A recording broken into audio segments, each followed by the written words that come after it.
Hello, listeners. It's Filmgazm bonus episode 6, E.T. the Extra-Terrestrial, our first connector bonus connected to this week's episode, Poltergeist.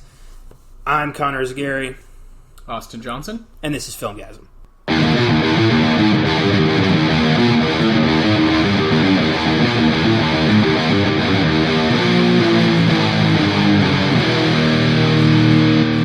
E.T. the Extra-Terrestrial, the family half of Spielberg's Night Skies script, and still a very celebrated classic, widely considered in many circles to be Spielberg's masterpiece to a lot of people. Yeah. And I wouldn't go that far, but I did enjoy the film. This was my first ever time seeing E.T. Crazy. I didn't know that. Yeah. Until a few moments ago. I'm a huge Spielberg fan, and it has taken me my whole life to finally watch E.T. To see the family classic of Spielberg. Of course, like you said, it's not our favorite. No. Because we like the a little bit edgier Jaws and Jurassic Park and Indiana Jones realm of Spielberg. But does have some great moments, and it still holds up, looks pretty cool today still. Yeah, still. I was surprised. The practicality of it, still stands. That's that classic Spielberg, that touch. And I think that's Rick Baker, too. Yeah. And he's just the man when it comes to creature effects. The 80s. Ruled by those guys. He created the best makeup Oscar. And, for good reason. And, of course, you got John Williams' iconic score, another iconic score. Just he cranked them out, man. Strongest part of the film for me is the score. This was his third Oscar win for score, I think. Sheesh. Fiddler on the Roof, then Jaws, then E.T. And he's been nominated like 20 fucking times. The guy's a rock star. Yeah, he's done a few things, yeah. Star Wars, Indiana Jones, Harry Potter, Superman, Jurassic Park. He's great. And that's just Spielberg, he's done, that's not all Spielberg, but he's also done some dramas. Like just, The Patriots, one of my favorites. Yeah. Who doesn't fucking love John Williams? He's the master. Well, he's of one craft. He's one of the only names that people know in that part of film. Yeah. You got like Hans Zimmer, but like John Williams is like the universal. Yeah, I know that guy. That's the guy. Yeah, made the Star Wars music. He's a big deal. Ugh.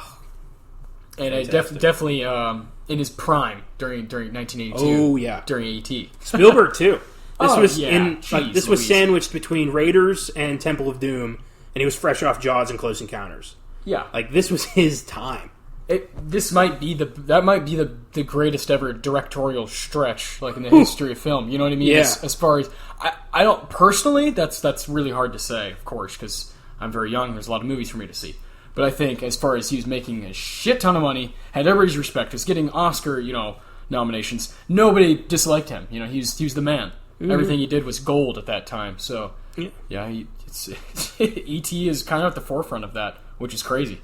Yeah. It's like essentially a kids movie. It is. It's a kids movie. It's wild. Yeah.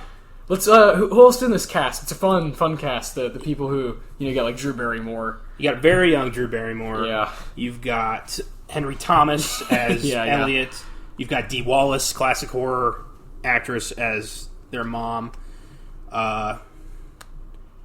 Peter Coyote. Yes. I know. Yeah. Love that name. Oh, I mean, yeah. Is that... if you had to choose any animal to be your last name, what would it be? Like Connor blank. Connor Coyote? That'd be pretty wild. I sound like a cartoon character with that name. Connor Coyote. Like I'm going after the Roadrunner. Yeah. I'll be Austin Roadrunner then, yeah. Funny. Oh, jeez. Is that his real name, Peter Coyote? There's no way. There's no way. That's what I was saying. If you could choose, because clearly he chose that. God damn. That's great. E.T., so you're not really a fan, right? Not necessarily. I did watch this like when I was younger. Okay. This was not my first time. Going back watching it, I'm just very honest these days as I've gotten older. I don't hold on too much to like nostalgia anymore. And there's just times where I'm just laughing at this movie just because I'm like, oh my god, that line was delivered so poorly. That's not the point of the movie, and I can recognize that too. I think there's some really great moments in it, and it's fun, and I think that's a big part of. I think has to do with John Williams. I think the score keeps the tempo there for you. Like, where it keeps you really, really interested. Yeah. And so I don't think it's a bad movie, but when you're comparing it to what this man has done, to me, it doesn't compare at all. It's not even close to like what the other stuff this guy's done. That's just my personal, opinion and preference. It's not close. All right, fair enough. But what did you get out of it? As this is your first time and you're in your 20s. It's your first time watching E.T. So I knew the whole story. Yeah. Obviously, it's I've seen previews, I've seen clips. I went on the ride at Universal Studios. I know the deal. And my grandma found out I'd never seen E.T., so she made a whole thing out of it. She cranked the volume up to 11, and we watched E.T. Yeah, and she was great. She was mostly watching me watch E.T. Yeah. And I was surprisingly entranced. I fell into it. It was very cool. Spielberg just has that kind of power. He's got that kind of storytelling ability that you just get lost in whatever you're watching. And E.T.'s no exception. And it was really cool to see that for the first time. And it is pretty cheesy at times. But there's also some incredibly dark, sad moments in this. And some incredibly lighthearted moments that really brought tears to my eyes, especially at the end. Yeah. So I'm glad I watched this. Oh, for sure. It was, worth it. That's really cool that you had that experience. Like you said, I think you hit it right on the head. Is when you get everything that we watch of Spielberg, we're rewatching, and you got to watch something fresh. Yeah, you got to get that feeling again that you got to have as a kid when you first watched Jurassic Park and Jaws and Indy, and now you got to do that with E.T. It's really cool. I'm pretty jealous of that. There's a few Spielbergs that I've yet to watch, so I'm going to have that. Is there anything else that's big? Schindler's List. I've not seen that. That's not just a big movie; it's a long movie. I know it's going to be great, but I know it's going to be very sad. I like it. So I've been putting it off. I like it. I haven't seen The Color Purple. I like that one too. 1941. War Horse. I haven't seen War Horse either. Mostly his dramas, honestly. I think I've seen pretty much all of his major genre stuff. I just don't see my top 5 ever shaking. Me too. I think we have the same 5. Probably. What do you got? Well, I don't know what's number 1. I think it's probably Jaws. Yeah. I think. I'm pretty sure. I don't know, man. And then Park. And then the Indiana Jones. All 3 of them? Yeah, all 3 of them. Damn. Okay. I don't know what order, but yes. I got it. I think Temple of Doom might be replaced with Hook for me. Oh, I love Hook. That's fair. Hook. That's fair. Aren't you a big Ready Player One fan? I do love Ready Player One, but I do not. It is not Jurassic Jurassic Park, Jaws, caliber. Yeah, no. But I do love that movie. Yeah. Yeah. That's when I haven't seen all the way through yet, so that's why I was curious. Yeah, no, he's great.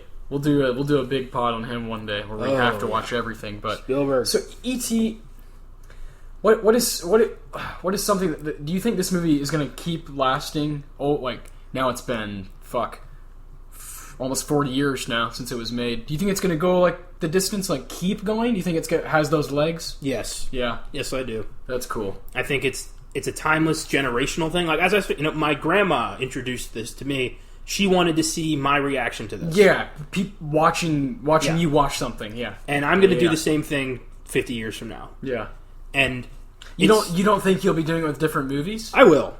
Yeah, but say you're hanging out with me and my daughter, and she's 20, and we're showing her, The Thing, or something random from the 80s that we both adore, something old, especially 20 years from now, that'll be even more, even older. We'll be, you and I will be strictly watching her facial expressions, you saw that, that's what we'll be doing. I don't think I'll be doing that with E.T. I think there's so many movies, and there's going to be so many more that happen that I'm going to grow close to that I don't see where it's going to keep lasting in my realm of what I keep rewatching and keep celebrating as great films. I just don't see it staying in that. I don't know if I'd label it as one of the greats, but the thing is, pop culture does. Yeah. America does. Yeah. If I'm going to introduce somebody to Spielberg, if I'd have to do that, if they've never heard of Steven Spielberg, I don't know where the fuck they've been. First, yeah. I would show them. I'd start with Indiana Jones. Yeah. But I'd have to show them E.T. It's part of his. It's part of his catalog, and it's part of his most for sure celebrated film catalog. So yeah. It's up there, and it's going to stay up there. I mean, they re-released it in like 2002. For the 20-year anniversary. Yeah, that was a big deal. Yeah, it did really well. Yeah, it did. It made him even more money. So it's that kind of movie. I believe they could do it again. They will. Like I said, I think they could do a 40-year anniversary and just capitalize on it. Watch 2022. They're going to do it. Yeah, wouldn't be surprised at all. That'd be a fun experience. I wouldn't mind going to see it in theaters. Yeah. Phone home. So how have we gone 10 minutes without saying that yet? You want to call home? So, did you immediately want Reese's Pieces after seeing this? Because I did. Yeah, and I'm already a fan. You know that they wanted M&Ms, but Mars said no because they didn't believe in the movie. So Hershey's let him know, like, hey, I did not know that. We're in. You can use Reese's Pieces. And That's Reese's great. Pieces sales fucking skyrocketed after I'm this movie. Sure. I bet Mars was like super pissed. I honestly would have guessed that Reese's Pieces wasn't a thing in 1982. No, I thought that was a more recent thing, but it might have been like a new. I think it might have been like check out recently this new introduced. candy. It's basically M&Ms, except we threw some peanut butter in there. It is. That's probably why Hershey's was like, "Hey, advertise our new candy." Man, that's fantastic. How would you not believe in a Spielberg film in 1982? Yeah, I mean, that's just come on. He had just done Indiana Jones. This guy was the king of Hollywood, king of box office, and in many ways, he still fucking is the king of Hollywood. Except now he's trying to fuck up Netflix. So he's being the voice of like film, and it's just like we don't need that. He's stuck in the past. Yeah, we don't need that, buddy. Well, at least we got. It's not like the stuff that is being put on Netflix that is being nominated is bad or lazy. No. It's not like it wasn't Alfonso Cuarón who made like a brilliant film in black and white. It's not like you've got Martin Scorsese's latest gangster epic coming out next month. It's not like you got Eddie Murphy's huge comeback right before he goes on fucking SNL and just did New York Times big interview. Maybe. I don't know. Netflix is their name. Breaking Bad. Fucking up motherfuckers is their game. Oh, you can't win this war, Spielberg. No. But and I don't want them to either. I want those movies to have that chance. I do too. I think everybody should have a chance. E.T. was a massive hit in 1982. It won 4 Oscars. Correct. Best sound mixing, best visual effects, best sound editing, and best original score from John Williams. It was nominated for 5 additional Oscars: Best Picture, Best Director, Best Original Screenplay, Best Cinematography, and Best Film Editing. While Spielberg did not write the screenplay, he did come up with the story. So he gets story credit on this. He's like, hey, friendly alien, write me that. Oh my god. But, it's all him. Let's be honest. Yeah, he's a machine. An absolute machine. So let's go into the story. E.T. So, it starts out, a group of aliens are visiting Earth. They're collecting plants in California. And the government shows up. The aliens hightail it, but they accidentally leave one of them behind. And this alien wanders into a suburban neighborhood, ends up in the backyard of this kid named Elliot, who's 10 years old. And he's hanging out with his brother Michael and his asshole friends, one of them of which is C. Thomas Howell, which was cool. Correct. You'll know him from our past Hitcher episode. And he sees the alien, and he's like, oh shit, it's a goblin or something. So he goes to tell his brother and his friends, and they're like, yeah, okay, goblin, yeah. Sure, buddy. And Elliot leaves some Reese's Pieces in the yard to lure it to his house, and he finds it. He fakes illness the next morning to stay home from school, takes the alien home, plays with it, and later that day he introduces the alien to his brother Michael and his little sister Gertie, played by a very young Drew Barrymore, and they freak the fuck out because it's an alien. Yeah, and they're 8 years old, Yeah. And dude, this and Poltergeist are fucking loaded with Star Wars references. Very much so. And not even like, not subtle about it. No, not even like, oh, you gotta be a nerd to catch it. No, it's like posters on the wall. Yeah. Star Wars.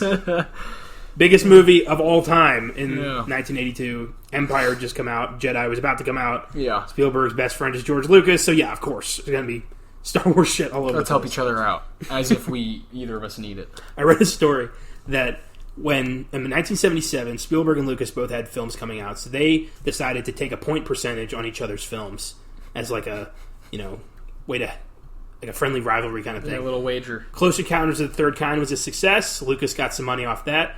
Star Wars was a fucking phenomenon, and Spielberg took it to the bank with points, percentage points. That's fucking great. Oh my god. Oh, jeez. I love it. Geniuses. Oh yeah, it's crazy. So the siblings decide to keep the alien hidden from Mom because Mom would freak the fuck out, obviously. And throughout this, you get the vibe that they're having some problems. The family, Dad left with a new girl. He's taken off to Mexico. Mom's not handling it well, and the siblings are kind of lost. They don't really know what to do. So this alien kind of represents a way for Elliot to help something. Yeah.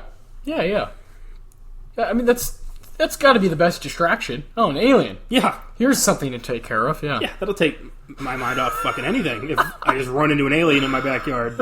Good plot device there, Steven. Yeah. Oh, crazy. So they learn that the alien can revive plants. He can heal things. And he can even heal people. And eventually they teach him how to talk. They name him E.T., Extra-Terrestrial. Creative. Yeah. That's one of my qualms with the movie is like, probably should have come up with a better fucking title, but oh well. Well, it's not like they could call it Alien. Like, what? I just think it's funny that the movie is fine to be called E.T., but like also like they're like, oh, let's just call it E.T. Extra-Terrestrial, right? I don't know. Seems lazy. I think it fits. I would just call him like Bob, or if I'm a 10-year-old, I'm like I'm naming that thing, just Bob, or Patrick, or a normal name that I can just call it like he's my buddy. So I think that would distract big time if there was just an alien named like Bob. I don't know. Maybe it's because we've got 30, 40 years of pop culture behind me, but E.T. just works. That's great. It's not really a problem. It's just fun. It is, yeah. It is a little lazy. A little bit on the nose. Yeah.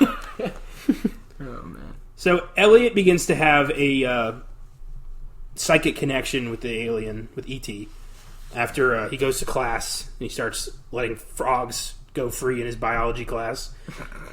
And E.T.'s at home drinking beer, watching TV, as you do. Yeah. Bob. And Elliot starts feeling drunk at school because E.T.'s getting drunk. And E.T.'s watching The Quiet Man. That's one of my favorite scenes, watching a young kid be drunk in school. It's really funny. That still is really funny. Still hits today. It's funny.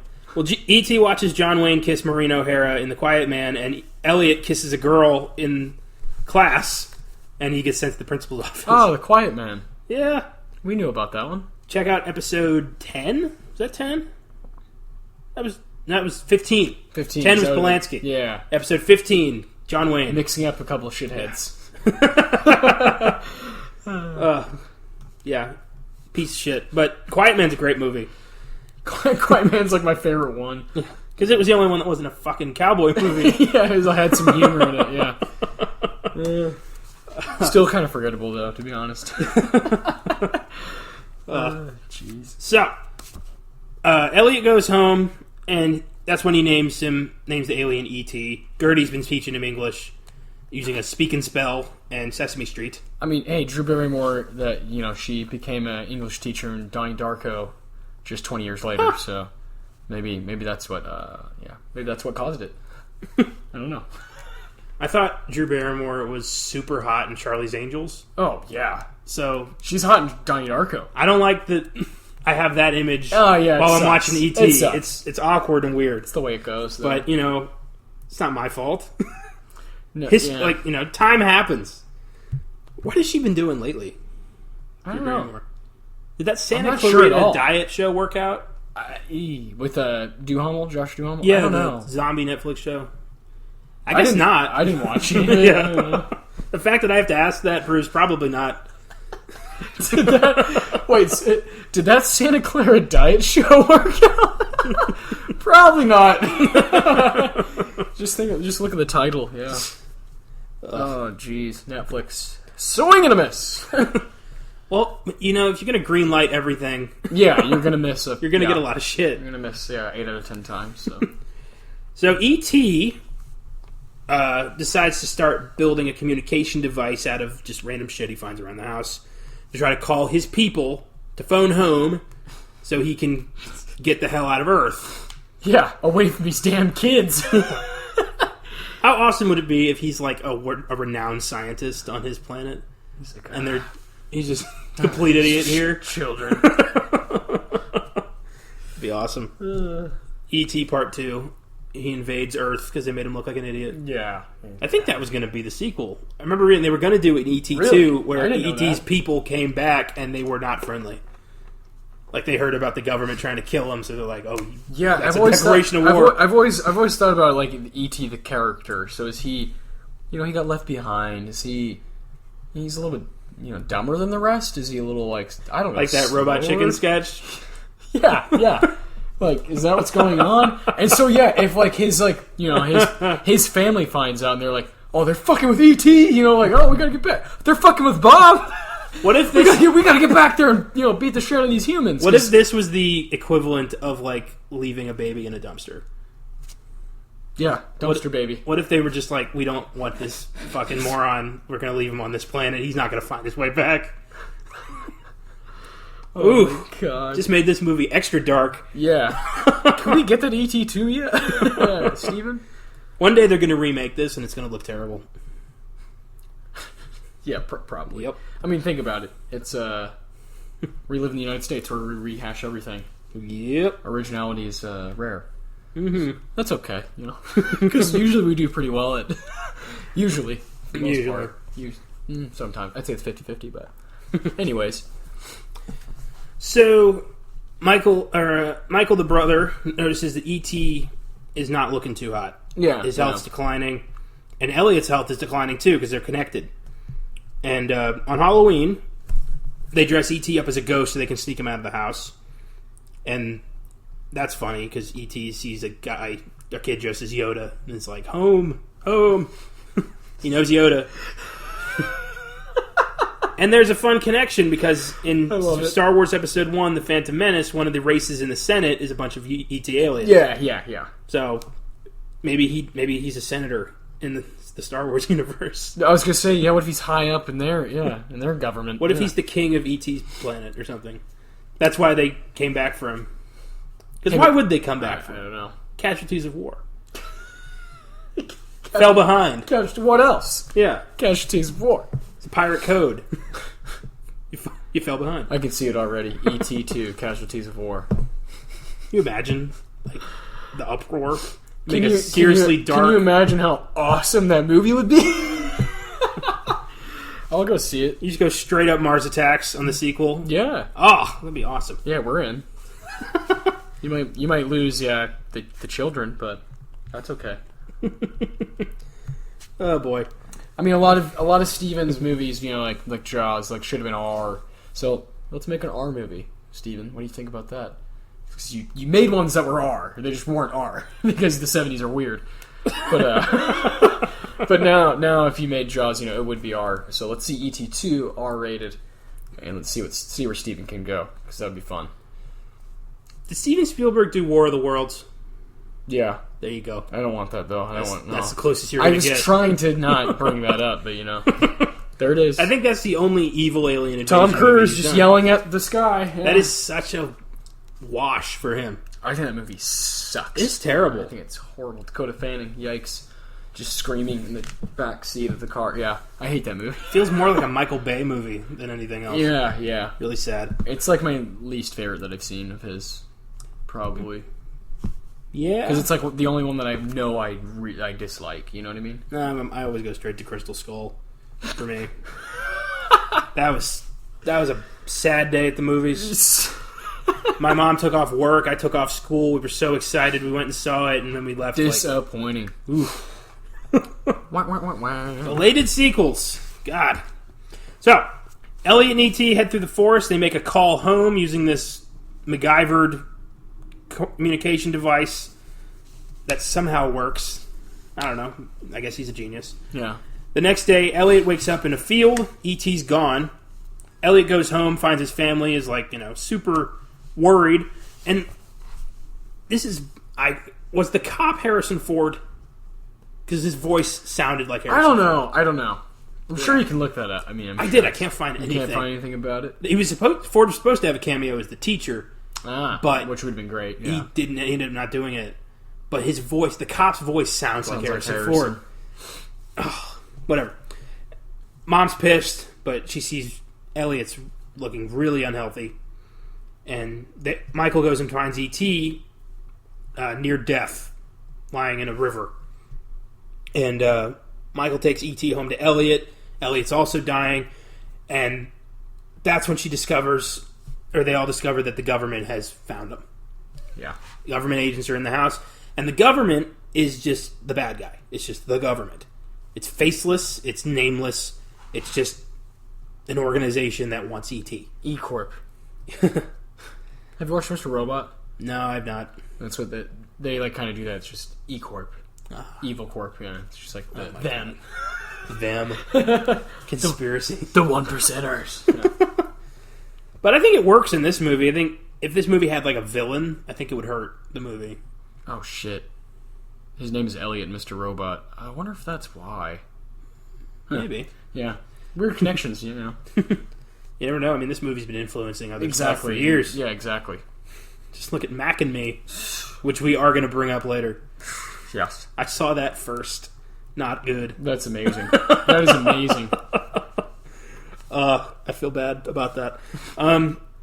So the government sets up a hospital at the house, starts treating Elliot and E.T. the only way they know how, aggressively.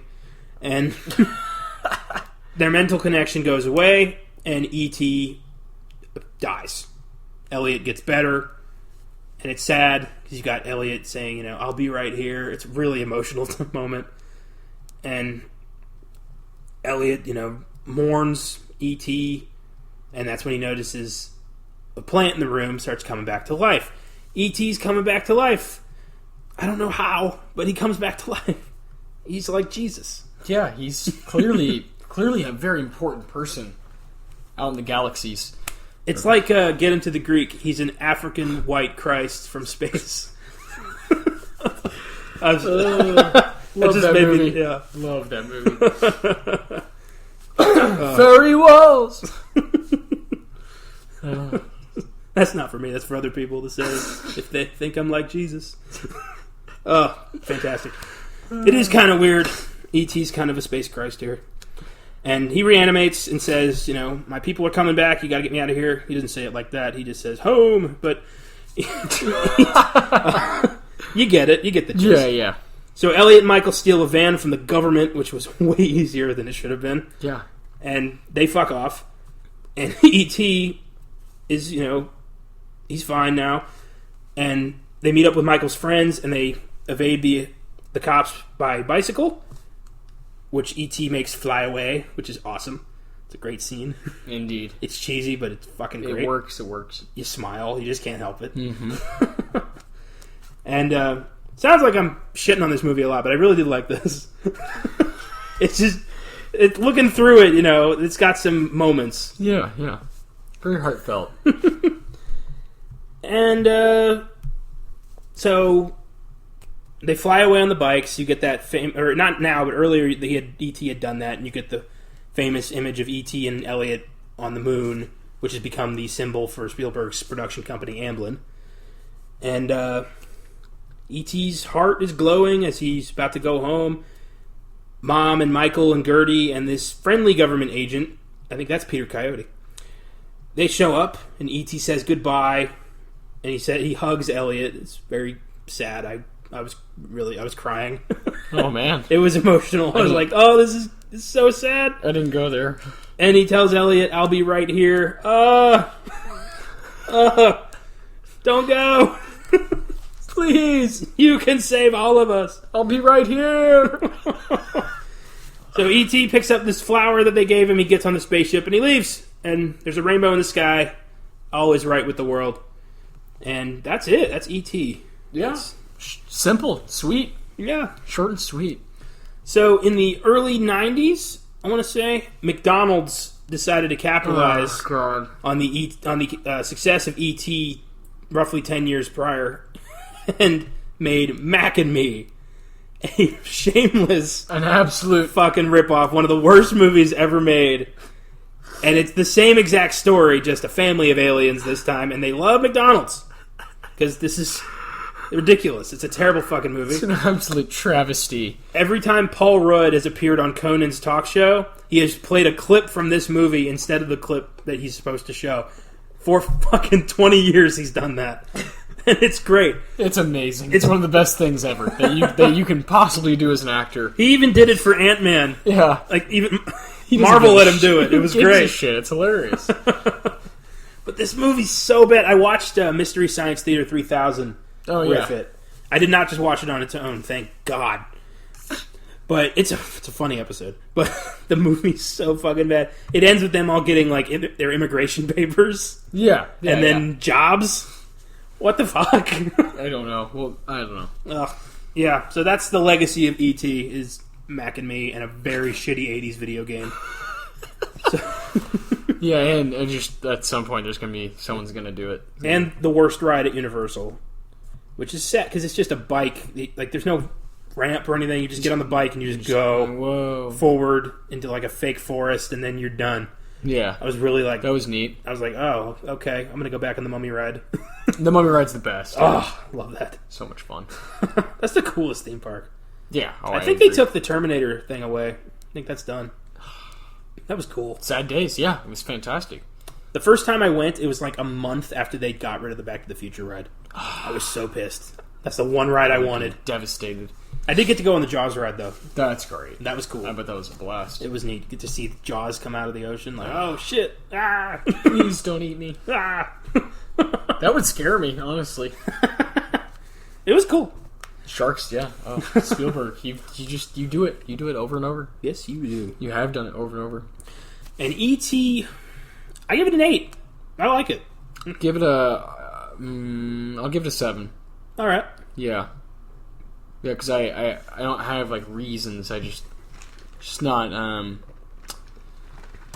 doesn't hit me as hard. You know, like you said you kind of got into it, kind of got lost in it in the story, and I didn't quite get there. So I got a docket.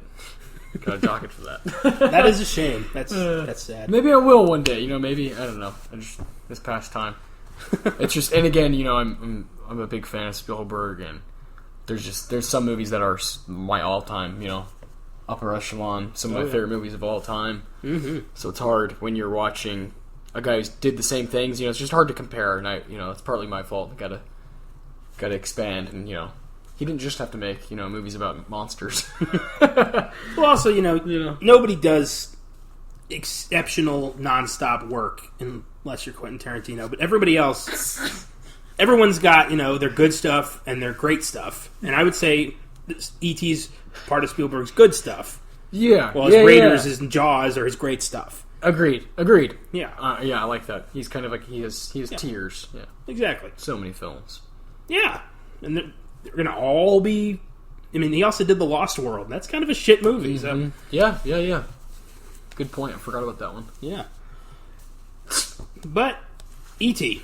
E.T., 1982. What a fascinating time. Oh, yeah. Fascinating time. Early 80s. Yeah, and Spielberg, you know, can you get much bigger than Spielberg in the 80s, you know? It's pretty crazy. Yeah, like we said in the Jaws podcast, the producer told him, do this movie and you can write your own ticket. Yeah. And he sure as shit did. That was correct.